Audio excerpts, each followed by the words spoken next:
और पश्चिम बंगाल विधानसभा चुनाव की तरफ रुख करते हैं, क्योंकि इससे पहले अमित शाह ने 2 दिन तक अलग अलग कार्यक्रमों के जरिए बैटल ऑफ बंगाल का आगाज किया। इस दौरान अमित शाह ने साफ कर दिया कि इस बार बीजेपी ममता बनर्जी सरकार के 10 साल के शासन को उखाड़ फेंकने के इरादे से विधानसभा चुनाव में उतरेगी।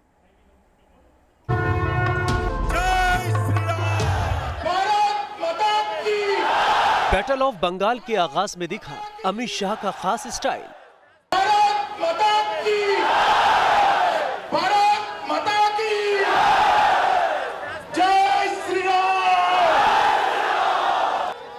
जय श्री राम के नारे से शाह ने बोलपुर की सड़कों पर ममता सरकार के खिलाफ चुनावी रण का आगाज कर दिया। ये परिवर्तन जो होने जा रहा है बंगाल में, ये बंगाल के विकास के लिए परिवर्तन है, बंगाल को आगे बढ़ाना। 2 दिन के मिशन बंगाल पर पहुंचे अमित शाह ने बार बार साफ किया कि बीजेपी इस बार के विधानसभा चुनाव में तृणमूल कांग्रेस को उखाड़कर फेंक देगी। यहाँ पर तृणमूल कांग्रेस को उखाड़ कर फेंक देंगे।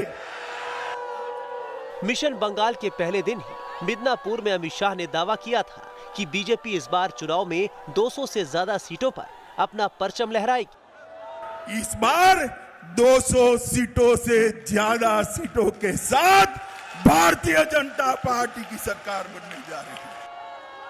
बैटल ऑफ बंगाल शुरू होने के पहले अपने मिशन बंगाल पर निकले अमित शाह ने दोनों दिन ममता बनर्जी के गढ़ यानी भवानीपुर और बोलपुर में ही खुद को सीमित रखा, लेकिन टीएमसी के गढ़ में ही अपने कार्यक्रमों से उन्होंने ये भी दिखा दिया कि इस बार के विधानसभा चुनाव में टीएमसी को बीजेपी की ओर से कड़ी चुनौती मिलने वाली है। विजय के निश्चय की मुट्ठी बींचे और मेरे साथ बोलिए जय श्री राम।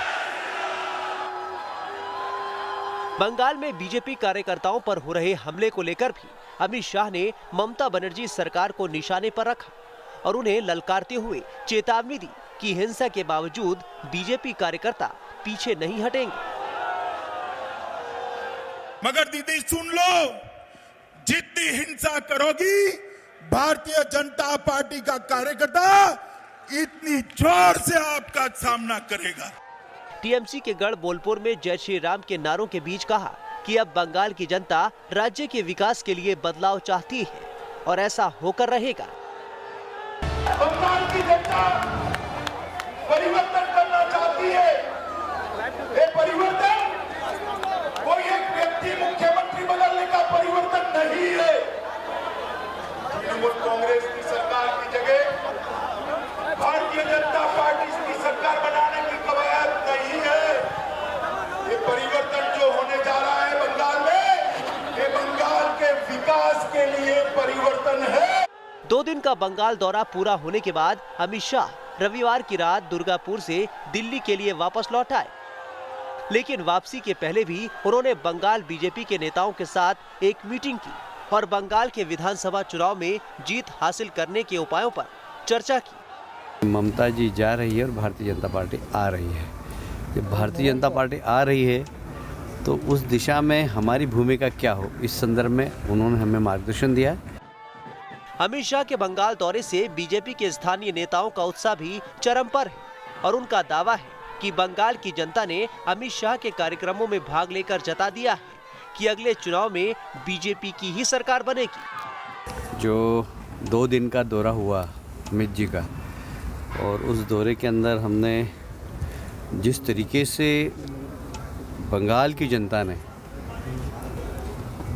इसमें अपनी उपस्थिति दर्ज कराई है, उसे बहुत साफ हो गया है कि ममता जी जा रही है और भारतीय जनता पार्टी आ रही है। अमित शाह लोकसभा चुनाव के समय से ही बंगाल में बीजेपी को मजबूत करने की रणनीति पर काम करते रहे हैं और अभी विधानसभा चुनाव के पहले उनका 2 दिन का बंगाल दौरा उनके इसी मिशन को आगे बढ़ाता हुआ नजर आता है।